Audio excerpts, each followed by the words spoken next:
What's up, y'all? Welcome back to my channel. So in this video, I wanted to talk about a viral clip from the hit show VH1 Love and Hip Hop. And so in this clip, you're going to see a couple by the name of Fresher and Jen. They have been together for over 20 years. They have 2 children together, and they are having a disagreement about spending money on a wedding. And so Jen is trying to advocate for herself and justify why she deserves a $250,000 wedding, okay? Whereas Fresher is trying to, really say, hey, hold up, we don't really have that type of money for that, or we just should not spend that type of money. So please stay tuned to this clip. So you have no plans on getting married? I had plans on let's go to City Hall. I'm not a City Hall Cap.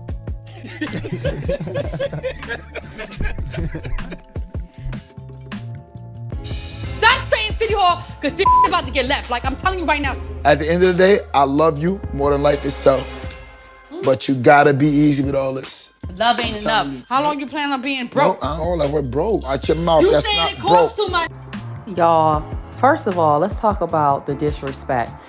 A man that you want to marry, you do not disrespect like that. Second of all, you have already been with this man for 20 plus years and given him 2 children. It's not that deep. At this point, you should be able to marry him at a courthouse because you have already given him and put the cart before the horse. Go ahead and go down to that courthouse or compromise on a lower cost, lower budget wedding that could still be nice and just get it over with. What do y'all think? Let me know down in the comments. People behavior. That's smart. All right. Listen, you call it broke. You know what I'm saying? Leave and see what your ass gonna be.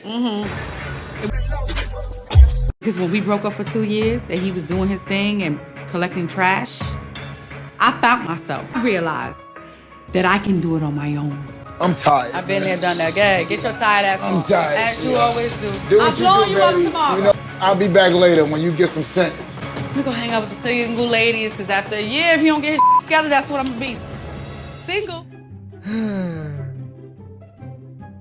I've seen it happen too many times, and all I'm saying is that do not make this mistake, because I've seen a lot of young people who weren't financially ready to get married jump into the marriage, right? I'm talking about people living paycheck to paycheck, or just barely getting by, and they're planning this wedding for $40,000, $50,000, $60,000. Where are you getting all this money from? Saving the little that they can, or they're taking out a loan to have this massive wedding to make people feel like, wow, this is an amazing wedding. I've never seen anything like it. But you still living in an apartment and you're having a $50,000 wedding. Like, people need to be educated on setting their priorities right. Wedding is only one day. The marriage is a lifetime.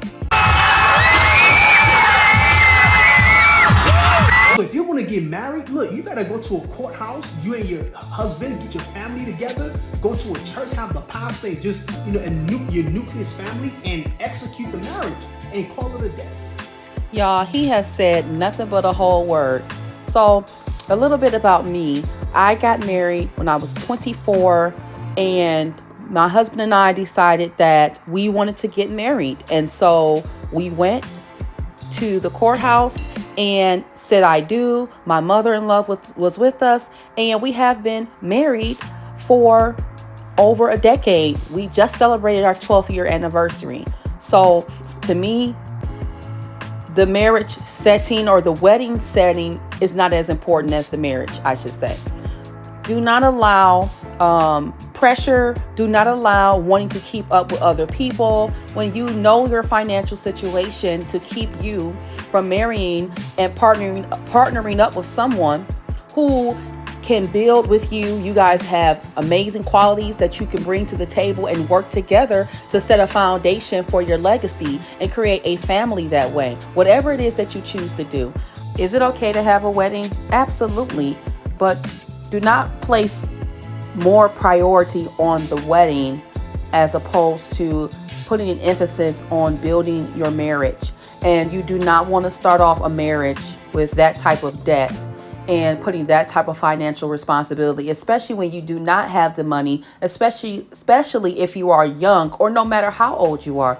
You have to look at the bigger picture in terms of your financial situation, the potential type of strain it's going to cause, and you do not want to enter into your marriage that way, because then you'll have something going into your marriage that you and your husband could potentially have a disagreement about when you should have been on the same page about things. Married soon? How much does it cost for a wedding? Yeah, bro, I got you. Let me give you the breakdown for my wedding. Can't forget the diamond. This cost me about $4,000. This venue was about $3,000. The wedding dress after an alteration was about $2,000. These are some nice photos. How much do they cost? These wedding photos were about $1,500.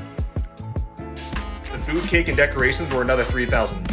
I don't know how I'm gonna afford all this. Weddings are expensive, man. Not to mention the honeymoon and the bachelor and bachelorette parties cost about $6,000. You could always elope and pay much less. Okay, my husband and I recently got married in Greece in August, and I thought it would be fun to do a breakdown of the overall cost of everything in case some of you guys are considering doing a destination wedding. Do a micro wedding abroad because one, we really wanted to do something that we would enjoy and that we would love, but two, we also wanted to save money because in Dallas, the average wedding is like $50,000. We had a total of 10 guests at our wedding. Before we decided to do a rehearsal dinner on a yacht, which was epic. It was 5 hours long, and this cost a total of $1,700. Our wedding venue was also the Airbnb that all 10 of our guests got to stay in, and we decided to cover the cost of this because our guests were traveling so far and it was an expensive trip.